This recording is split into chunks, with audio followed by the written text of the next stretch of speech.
So almost certainly. So your question is, do you think AC Shadows will be the last RPG AC game until next gen? Because it seems like it. Yeah, I mean, next gen probably hits in like 2028. I think that's the expected time frame that was discussed in the FTC hearings during the Activision Blizzard acquisition.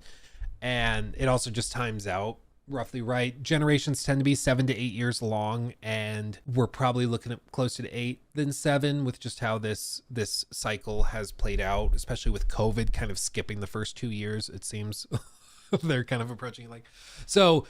In terms of big staple releases from AC, Shadows is the big RPG that is expected, and their plan is to have this receive like 2 to 3 years of post-launch content like Valhalla. I know some people are like, what are you talking about? That's insane. But that's how Valhalla worked, where they released it. It happened to blow up and get tons of popularity and success, and it sold many copies. And then they put a bunch of updates out there for like, I think a full 2 years after it launched to keep player numbers really high. And amazingly enough, they were high. There were YouTubers that were making update videos on Assassin's Creed Valhalla back in 2022, like a year and a half after the game launched, or 2023, whenever it was. And those videos would do like 100,000, 150,000 views. There were that many people looking for information about, ooh, the new armor set. What's that like? Like it's huge. It's sort of this weird hybrid between single player and live service MMO. Like it's just different. It's a weird game. It's like an MMO in terms of content updates, but it's single player. It's very odd, but that's the niche that Ubisoft has found with those big games. So that's what Shadows is supposed to be. It's supposed to be another one of those massive games. Okay. Jade is basically done. This is that mobile game.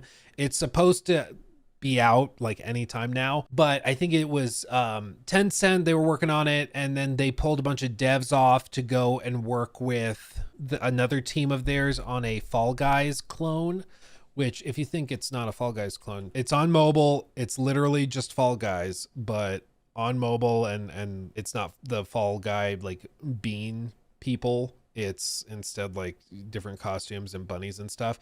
And so they pulled a bunch of devs off of the Assassin's Creed Jade game to work on this, because this has just been printing money, and so they're doing that. The other thing I think they're doing is that they know they're in a position of control with Ubisoft, so they're like, hey, if you want us to finish that, maybe we need more equity, maybe we need more say in the company's inner workings. Like, again, Tencent has all of the power and leverage in that relationship. It's not even close. It really isn't. It really isn't.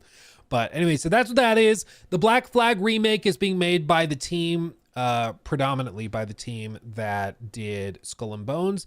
The thing to remember about this, because I know it's like, oh, well, why would you trust them to do it? They might do a bad job. Who knows? But Ubisoft doesn't typically have just one team working on a game. There are some exceptions, like the Prince of Persia game from last year, or I guess technically this year. It's about to be last year. That was primarily done by one team. Like there was some help with some smaller stuff by other teams, but that was mostly one team. When we're talking about Assassin's Creed, we are talking about like thousands of people from all over the world. So just because it's headed up by Singapore does not mean that it's going to be predominantly done just by them, right? So we'll see. Let's see. The other thing, AC Invictus PvP multiplayer game rumored for 2025. I've also heard rumors of 2026. I think Insider Gaming said 2026. Who knows? But that's going to be like, as I say, a PvP multiplayer game. Hexe, this is the one I'm interested in. This is the one, if you remember, the trailer was kind of spoopy. AC Hexe. Oh.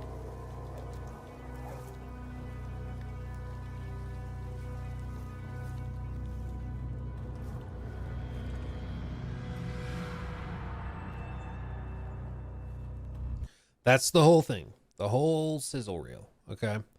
This is apparently, allegedly, going to be a more linear game.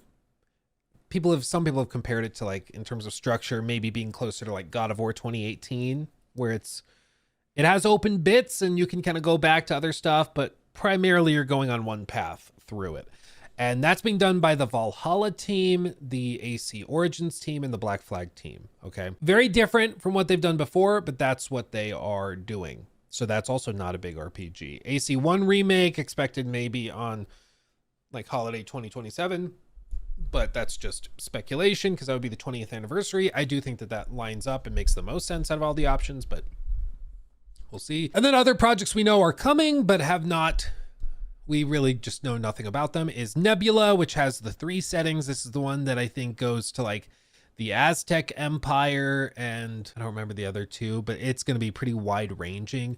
This is the one they thought Shadows was going to be before we knew that Shadows was coming first. There was speculation that the next Assassin's Creed game will have 3 settings. It turns out people were mistaken. It was actually for Nebula, but this is just what happens when devs working on Nebula think their game is like the big one in development. They don't know what the other hand is working on at the same time. AC Raid, which is a co-op multiplayer game in the universe, that's coming at some point. I think that'll change a lot based on how Invictus does. And then Echoes, this is the cloud-based multiplayer. I'm gonna be real, I have no idea what that means. Cloud-based multiplayer, does that mean like black box missions, like Hitman style, but co-op? Like I don't know what that means, but I think it's also very, very early on. So presumably after Shadows, that team in Quebec is going to move on and is going to start doing the next big multiplayer co-op, or multiplayer, not multiplayer, the next big RPG game, but that's probably not till like 2029. Maybe. It depends on when they start full development. It might hit in like 2028, 2029. It just depends on how much stuff they end up doing with Shadows, and also how Shadows is received. If Shadows blows up and ends very poorly, then obviously they're not going to spend 2-3 years doing post-launch support. But if it ends up doing pretty well, then I think that they'll stick with it and make lots of content. They won't cut the support short, but time will tell. Time will tell. I will say there's been a lot of stuff revealed about Shadows, both publicly and not, kind of like leaks behind the scenes, and then also like some of the trailers and stuff they've done. And already it looks so much better than it did just over the summer. Like it really is remarkable how much it's turned around. So I'm optimistic that they can keep making improvements, because those first few gameplay clips were pretty rough, but it looks like they've actually done a good amount of work on it. Ubisoft might sell out or license their IPs to other studios, which could be cool. I mean, they already kind of are doing that. Just the AC Jade game is kind of an example of that. Like Tencent is making that game. Assassin's Creed, Ubisoft is not. They're helping with some stuff, but it is apparently all Tencent. Like, this is a mobile game. This runs on your phone. And based on like the leaked gameplay and stuff, it basically just looks like AC Odyssey with a fewer, like a handful fewer like particle effects and stuff. But this is being made by Tencent, and it's just straight up a full-on Assassin's Creed game. Probably with some gacha stuff. I don't know how they're going to monetize it, but freaking massive. It's ridiculous.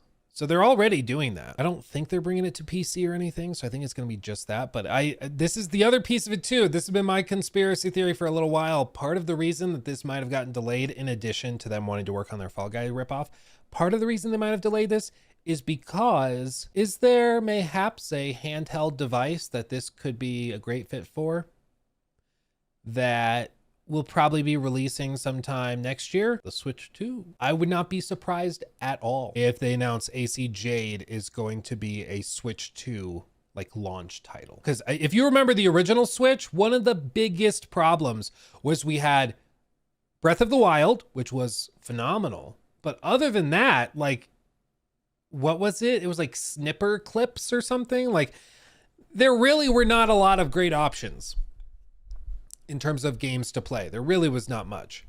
And so you just were looking for something to play, and you'd finish Breath of the Wild, then you're like, okay, I guess it's going to sit on my shelf for a few months until another game comes out. Any game that launched, if it was half decent, blew up and sold tons of copies because people just wanted a reason to use their Switch. They wanted something to buy. And yeah, ARMS, I guess. I'm still pissed I bought that for $70, dude. It's insane. Or 60, whatever it was. Still pissed about that all these years later. But I think I played it for like 45 minutes. I was like, what am I doing with my life? This is insane. But anyway, I think if they launch this as a launch title for the Switch 2 and it runs well and looks good on that platform, I think that could be a huge boon to this game's performance. It's still going to make, like all high production mobile games tend to do, it's still going to make hundreds of millions of dollars on mobile, because mobile gamers are much more accustomed to spending money in their games. They've been conditioned to spend much more money with microtransactions and stuff. And so if you have a high production value mobile game, they tend to just print money once they get going. And I have no doubt this is also going to print money, but if they could also sell it on Switch, why the hell not? And it seems to line up quite nicely, because all the reports are that it's apparently like basically done. They're just sitting on it for some reason. And either they're sitting on it as part of like a negotiation tactic against the Guillemot family to get more control or something like that, or they're just waiting to launch it on the Switch too, because that's just going to be free money. What about that UB NFT game? Which one? They've launched 2 in the last month, dude. It's crazy. There's another one. But good question.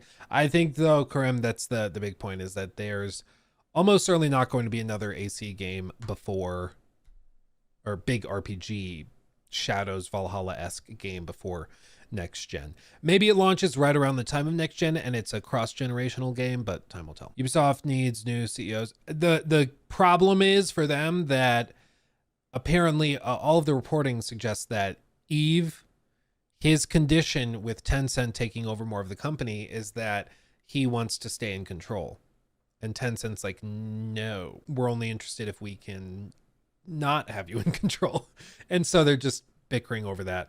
Who knows how it ends though. But I've said for years, I think the best outcome for Ubisoft would be new leadership. Whether that comes from Tencent buying them or Xbox buying them or PlayStation buying them or whatever. Something like that will have to happen, because I don't think Yves or any of those guys are going to leave willingly. I just don't see it. Personally. He took my thing.